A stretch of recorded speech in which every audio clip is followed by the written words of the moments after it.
Hey mama, if you're running on coffee, feeling foggy, exhausted, and already overwhelmed before the day even starts, you're not alone. So many moms are doing all the right things for their health and they still feel tired, frustrated, and confused by all the noise out there. Hi, I'm Jerusha, holistic wellness coach, wife, and mom, and I've been there. I spent years in survival mode, relying on caffeine and willpower, wondering what was wrong with my body, until God showed me something that changed everything. A woman's body isn't broken. It's beautifully designed to thrive. This is where we ditch the world's way of health, cut through the noise, and bust the myths that have kept women stuck and exhausted. Together, we'll uncover simple, life-giving truths about women's health the way God designed it, so you can find clarity, hope, real energy, and confidence for motherhood and the calling God's placed on your life. If you're ready to rise into the health you were created for, you're in the right place. It all starts right now. Welcome back, Mama. I am so excited to pick up last week's conversation with you. We are talking about working out as a mom. Last week, we talked about some of the challenges that keep us from being able to find time to work out and taking care of our bodies, including our mindset, our energy, and our time and our schedule. If you missed that conversation, make sure you go back and listen to it because we talked about some really good stuff, things that we absolutely have to overcome if we're really going to sustain working out long term as mamas. Today's conversation, we are getting into the nitty-gritty of the details. We are talking about what is the best workout to do as a woman. What are the things that you need to do to maximize your workout? What's the most effective workout? And how should you choose what's best for you? When I'm working with somebody and coaching them, they usually want to know, what is the best way to work out? What exercise is the most effective? And how can I lose weight the fastest? Well, I hate answering this question. I really do. The thing is that I do have an answer for this. I don't like giving it, but we are going to straight up talk about this today, and I am going to give you the answer to that big question. And then I'm going to tell you why I don't like giving that answer. But first, let's talk about it. What are the facts? I hear this from experts over and over and over again when they have truly studied women's health. They understand what works for a woman and not just for men. This is the thing that keeps coming up over and over again, and it is interval training. When I say interval training, the first thing that might come to your mind, the thing that most people will probably think of is like a HIIT workout. Now, I don't love saying HIIT specifically because it stands for high intensity interval training. And as a woman, we can usually benefit more from a little less intensity. But the idea is that you should be alternating between workouts, usually about 20 to 40 seconds with a rest break in between. Oftentimes, interval training also combines cardio and strength training at the same time, which they're both very good for you. And I am all about strength training, especially for women. But if you can do both at the same time, it's going to save you so much hassle and work. Interval training that combines cardio and strength is going to do the most for you as a mom in the least amount of time. Lastly, the intensity should stay in about a zone 2, which is about 60 to 70% of your max heart rate. That means you should still be able to talk while you're doing the workout. This is really important because you're not working out so hard that you're completely out of breath. You're pushing your body, but you're not being super intense. So let's talk about why this type of workout is effective. First of all, your body prioritizes fat for fuel over carbohydrates. If you push your body too hard, your body will draw on sugar fuel from your muscles to have immediate quick energy instead of having a little bit more of like a slow burn that's going to be a really intentional fat burning process. Number two is it keeps your stress hormones like cortisol low. And like we're going to talk about soon, this is super important. The more you stress out your body, the higher your cortisol is, even during a workout. Number three is that it promotes consistency because it won't leave you so exhausted that you can't move the next day. If you've ever started a workout routine and gone all in, hardcore right off the bat, you know what it's like to wake up the next day and feel like you cannot move. If you can't walk, or you're having a hard time sitting down and getting up from that position, you're in no position to do a workout, and that's going to damage your consistency. It also improves your insulin sensitivity and your mitochondria health. This is huge, mamas. Insulin sensitivity is a huge issue with women, and your mitochondria health is the health of your inner cells, which is the core of everything. It affects how your energy levels, how well your hormones are working, your brain clarity, all of it, okay? So this type of interval training has been proven to do all of these things, and this is why it is super effective, especially for women. Now, this type of interval training could look different depending on where you go, but there's going to be a period of work and then there's going to be a period of rest. That could be 40-20, 30-30, 20-10, or 40 seconds on, 10 seconds off. But the idea is that you're working and then you're resting. These different types of workouts go by different names. Sometimes it's HIIT, but Tabata is also very common and is an excellent option as well. Regardless of what exercise you're doing, this is what I want you to focus on. Number one is stay consistent. Consistency is more valuable than intensity. In order to do this, especially if you have not been working out in a hot minute, mama, start small. Don't overdo it so much that you risk your consistency. Consistent exercise is more valuable than intense exercise. So make sure that whatever you're doing, you can do it today and then you can come back tomorrow and do it again. Number two is keep stress low. I hinted at this earlier, but cortisol is needed in your body in order to work out. Working out is a healthy form of stress. But if you are pushing your body too intense, you're going to start pumping cortisol through your body. Too much cortisol in your system will create a cascade of events throughout your body. But one of the big things that it will do is it will actually stop your weight loss. That's because cortisol and human growth hormone, which helps you lose weight, work in direct competition of one another. If cortisol is high, it's going to keep you in fat storing mode. You need just enough cortisol to promote a healthy level of exercise and to promote fat burning. But if you push too hard, too fast, too often, you will actually do more damage. Have you ever heard a friend or another woman say that they were working out and they actually gained weight, or maybe even just stopped losing weight altogether? There's a very good chance that cortisol was at the heart of that issue. You cannot have high cortisol and lose weight at the same time. So going too intense will do more harm than good.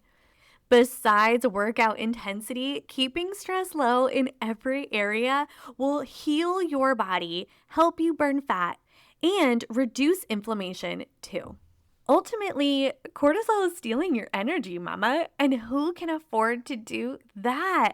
We need more energy. That is kind of the point of why we're all doing this, right? Maybe we want to lose some weight in this season, but more than likely, you're here because you want more energy. You want to feel good every day. And I can tell you from experience, stress in your body caused by cortisol, whether it's working out or anxiety or just overbooking yourself all the time, too much cortisol in your body over long periods of time will deplete you more than anything else.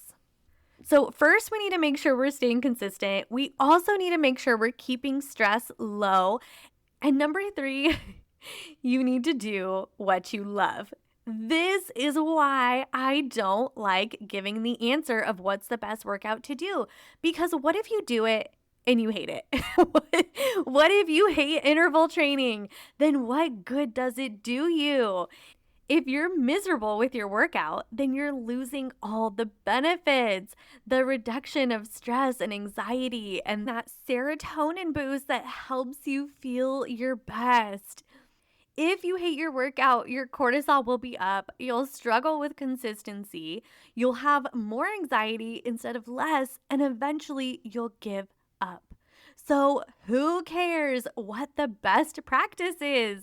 If you love to run, then run, mama. If you want to lift weights, then get in the gym.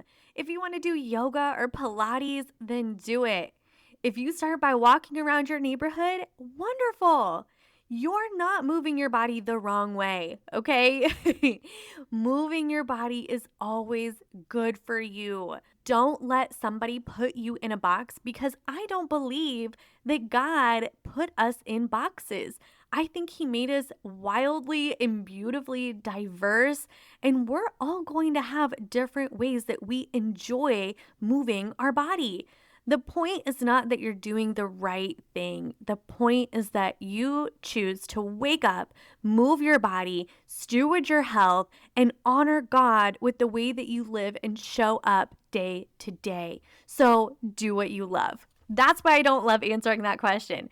But there is some benefit to following a workout that's effective, sure. So if you love interval training, then take advantage of it and do it. And if you don't, then find something you do love. Keeping in mind that if you haven't been working out, nothing's going to feel great at first. But if you stick with it, it will get better, it will feel good, and you will actually find something that not only do you enjoy, but you will probably find that you cannot live without.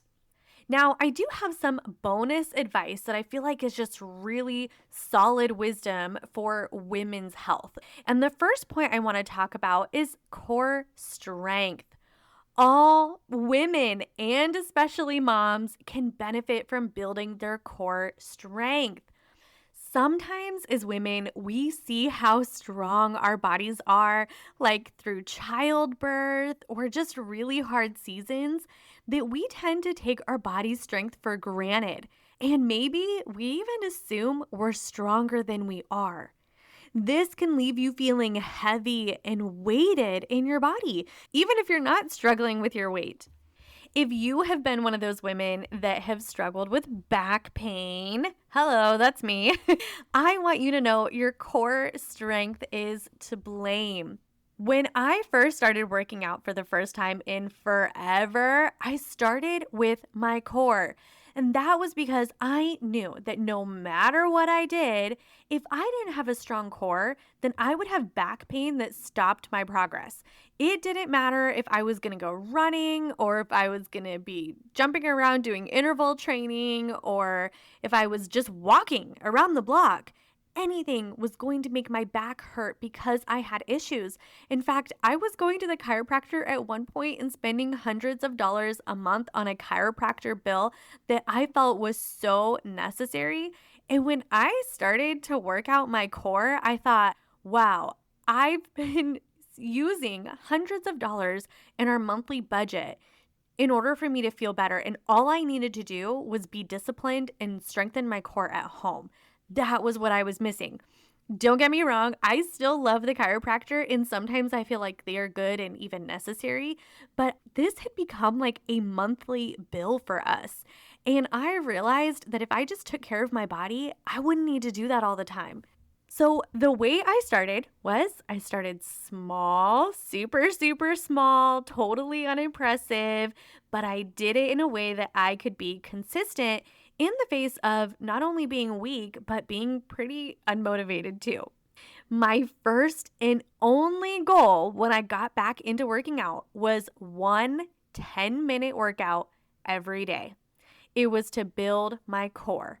I found a video on YouTube and I did it every day. In fact, it's like a 10-minute core exercise for women after pregnancy. And mind you, I did not just have a baby, but that wasn't important because the workout is effective regardless if you just had a baby or not. And it's easy to do if you don't have core strength. I don't know about you, but I found a lot of videos with exercises that was just way beyond my capacity. I'm like, I have not been doing Pilates for 10 years, okay? My feet are not going over my head or whatever crazy thing they wanted me to do, right? It was not working. But this was easy and doable. And the thing that was really super helpful was that there was a lot of variation in the workouts. I could easily make it easier or harder for me. So in the beginning, I took all the easy routes and kind of did the minimum because I was struggling. And if I'm being totally honest, I was struggling so much to do this one simple 10-minute exercise that I was embarrassed to even let my family see me do it. Everybody wanted to gather around to like cheer me on or something. And I was like, everybody go find something to do. This is my thing. Let me do it all by myself because I didn't want them to see how bad I was struggling with something so small. But as I kept on, I got stronger and I built momentum. And then I started adding in Tabata style workouts, and I was surprised by how much I struggled with those too. But I did it, and I kept coming back. And over time, it got easier and easier. And then I even got to the point where I enjoyed them. And then I got to the point where I was restless without doing a workout. My energy built as I continued to move. I know it takes momentum in the beginning, Mama. It for sure takes so much momentum, but it is totally possible. And the amazing thing is that I did all of this from my living room, which we're going to come back to here soon. The next kind of a bonus wisdom that I want to offer you is stretching. Stretching improves your mobility so much. And I know that we tend to think of mobility like when you become elderly, you have issues with mobility and things like that. But let me tell you, as a mom, as a woman, even if you are busy and moving a lot, you can build up a lot of tension in your body, a lot of tension that prevents you from being able to move well. And if you think that you have great mobility, I want you to answer me this. Do your hips ever hurt? Does your back hurt? Are your shoulders intense? And when was the last time you stretched? Let me tell you, I thought I was flexible until I had to stretch again. And then I was like, wow, I am so tense. I had no idea how tight my muscles and tendons were until I started trying to intentionally stretch after a workout. This will incredibly help your mobility. It'll help your hips and your back feel better. It will help you while you are chasing those toddlers. You're trying to keep up with running all around town for all the different events and sports and whatever that your kids have going on. It will help you feel better in your body if you have better mobility and if you make it an intention to stretch. After every workout, I always follow it up by a 10-minute stretch. And let me tell you, it makes a world of difference. I cannot believe that I went so many years without stretching my body, and it will not happen again. My next bonus tip for mamas working out is to build muscle. As moms, it's so easy to think, well, I'm busy, therefore I'm active. But being busy and working out and exercising are very different things. When you're moving around, you may be busy and moving around or running around all the time doing something, but what's happening is that you're actually putting a strain on your body. You're straining your body, but you're not necessarily building your body, okay? Unless you are very intentionally like doing squats while you're doing the dishes or something, you're not building strength, you're pulling on your strength. There's a strength that's required from your body, but this is not a time where your body is being built up. Deep strength is what is most important. It's not about having big biceps or abs that you can see visibly from the outside. Like, nobody cares about that. As moms, what is most important is that deep strength. Building deep strength refers to the activation of stabilizer muscles. Okay, these are the smaller intrinsic muscle groups that lie beneath the larger prime muscles, like your quads, chest, or biceps, that are more commonly known. But for women and moms, these deep muscles are literally the scaffolding of your body. While large muscles create force and movement, these deep layers provide poise and protection needed to manage the physical toll of things like pregnancy, birth, and daily motherhood. There are typically four muscle groups that are associated with deep strength. The first is your diaphragm, which is the top. That's your primary breathing muscle. The second one is your pelvic floor, which is the bottom. It's a hammock like sling that supports the bladder, the uterus, and your bowels. Then you have the transverse abdominis, which is the wrap. It's the deepest abdominal layer that acts like a built in corset for your spine and your pelvis. And then last, we have the multifidus. And don't quote me on saying that correctly, but it's your back. It's the small, deep muscles along the spine that provide segment by segment stability. Let's talk about why this is so important. Mama, I don't care if you have big muscles in your arms or your thighs or your abs. I am more worried about if you have deep core strength. First of all, pregnancy and lifting children create high intra abdominal pressure. Without deep strength, this pressure can push outward, causing sometimes diastasis recti, sometimes known as mommy tummy, or downward, leading to pelvic organ prolapse or even incontinence, which is a common symptom of post pregnancy. Your body needs a stable center before your limbs can move efficiently. If your deep stabilizers aren't firing, your large muscles overcompensate, leading to chronic back and hip pain. Mamas, I don't know about you, but okay, pregnancy is hard enough as it is. To have to continue to live with back and hip pain for years upon years as a woman, especially if you are young and you're thinking, I'm too young to feel this way. I'm too young to be in this much pain. Mama, you need to work on your deep strength. Another thing to consider is postpartum recovery. Targeted deep core work is more effective than traditional things like crunches for healing that abdominal separation that can happen because it pulls the muscle walls back together from the inside out. That goes back to that wrap, that abdominal layer that acts like a built-in corset. It's helping keep everything together. It helps keep you stabilized. And lastly, if you are going to have any more babies, mama, labor preparation is a huge one. A strong deep core helps the uterus push more effectively during active labor and provides the endurance needed for the physical demands of delivery. In short, you could drastically reduce your time in labor because you built your muscle strength. Your core is part of this, but that also goes back to hip and leg strength as well.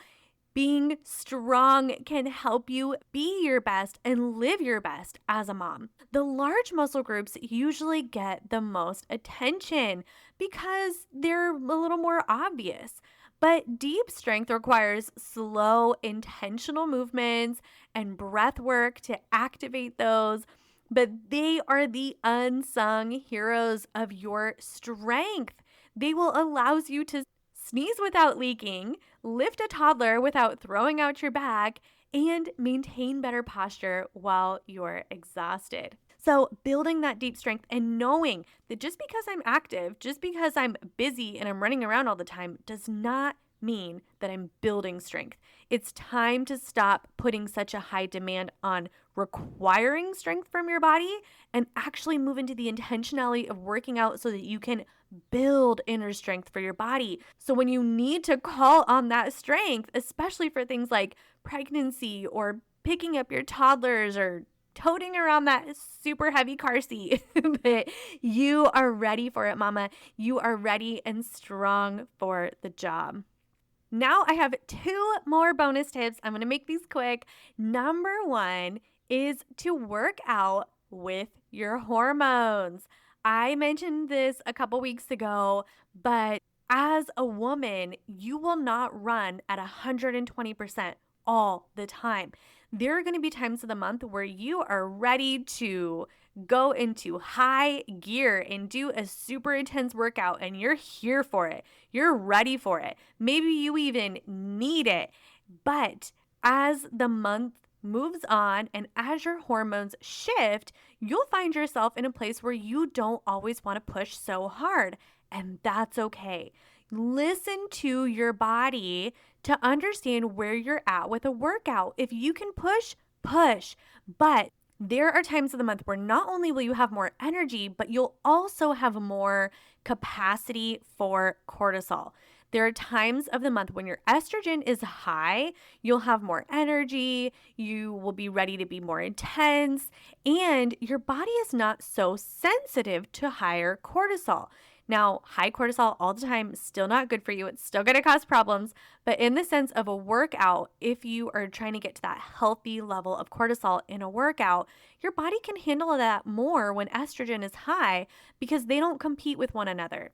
However, about 10 days before you start your monthly flow, if you are feeling a little tired and you just really want to rest and you're not feeling it for a workout, that's because your energy levels are naturally coming down as your progesterone goes up. This is a time to not only rest a little more, you can still do a workout, you can still be intentional, just know that movement is going to look different at this time.